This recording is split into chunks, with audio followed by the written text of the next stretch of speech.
Hi viewers, আমি সুপর্ণা। আপনারা দেখছেন ড্রিম আনলিমিটেড প্রাইভেট লিমিটেড। তো বন্ধুরা, শেয়ারিটকে নিয়ে আমি এর আগেও টিউটোরিয়াল দিয়েছি আপনাদের। তো শেয়ারিটে অনেক প্রবলেম থাকে, অনেক সমস্যা থাকে যেগুলো আমরা সলভ করতে পারি। তো বন্ধুরা, শেয়ারিটে যে আমরা ফাইল দেওয়া নেওয়া করি, তো সেই সমস্ত ফাইলগুলো আমাদের ডিভাইসে মেমোরিতে এসে জমা হয়। তো তার ফলে আমাদের মেমোরিটা গ্যাপ হয়ে যায় এবং আমাদের ফোনটা হ্যাং করতে পারে, স্লো হয়ে যেতে পারে, অনেক রকম অসুবিধা হতে পারে। তো আমরা সেই শেয়ারিটের যে সেটিংস রয়েছে ওখান থেকে আমরা সরাসরি ফাইল যেগুলো আমরা ট্রান্সফার করি, তো সেগুলোকে আমরা এসডি কার্ডে করে নিতে পারি।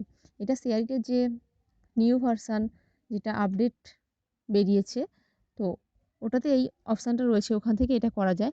তো আপনারা যারা আপনাদের শেয়ারিটটাকে আপডেট করেননি, তো প্লিজ একবার আপডেট করে নিন এবং তারপরে ওপেন করুন। তো আমরা শেয়ারিটে যাব। শেয়ারিটে যাওয়ার পরে আমরা শেয়ারিটের সেটিংসে যাব। তো সেটিংসে যাওয়ার জন্য আপনারা উপরে দেখুন, স্ক্রিনের উপরে বাঁদিকে একটা আপনার শেয়ারিট অ্যাকাউন্টের যে ছবিটা থাকে ওখানে ক্লিক করুন। তো ওখানে ক্লিক করার পরে আপনারা সেটিংসে চলে যান। সেটিংসে যাওয়ার পরে এখানে দেখুন storage location, internal share, storage SHAREit. তো এর মধ্যে আমাদের যেতে হবে। তবে আপনার ডিভাইসে যদি এসডি কার্ড সেট করা থাকে, তো এখানে দুটো অপশান দেখাবে, যে এসডি কার্ড আর ফোন মেমোরি।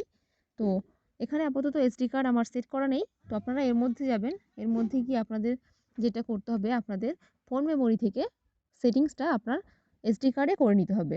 চেঞ্জ করে নিয়ে আপনারা জাস্ট ওখানে এসডি কার্ডে ক্লিক করে আপনারা ওকে করে দেবেন, সেভ করে দেবেন। তো তার ফলে আমরা শেয়ারিট থেকে যে সমস্ত ফাইল ট্রান্সফার করব, অন্য কারো থেকে নেব কিংবা অন্য কারো থেকে অন্য কাউকে দেব, তো সেগুলো যেগুলো নেব আমরা, সেগুলো আমাদের সরাসরি আমাদের ফোন মেমোরিতে না গিয়ে এসডি কার্ডে গিয়ে জমা হবে। তো এর ফলে আমাদের ফোন মেমোরিটা ফাঁকা থাকবে এবং আমাদের ডিভাইসটা স্লো হবে না, হ্যাং করবে না। তো বন্ধুরা, শেয়ারিটের এই সেটিংসটা আশা করি অনেকে এখনও পর্যন্ত জানেন না। তো এটা আগে হতো না, এখন হচ্ছে নিউ ভার্সন, নিউ আপডেটের ফলে। তো আপনারা করে দেখবেন, আশা করি আপনাদের অনেক কাজে লাগবে।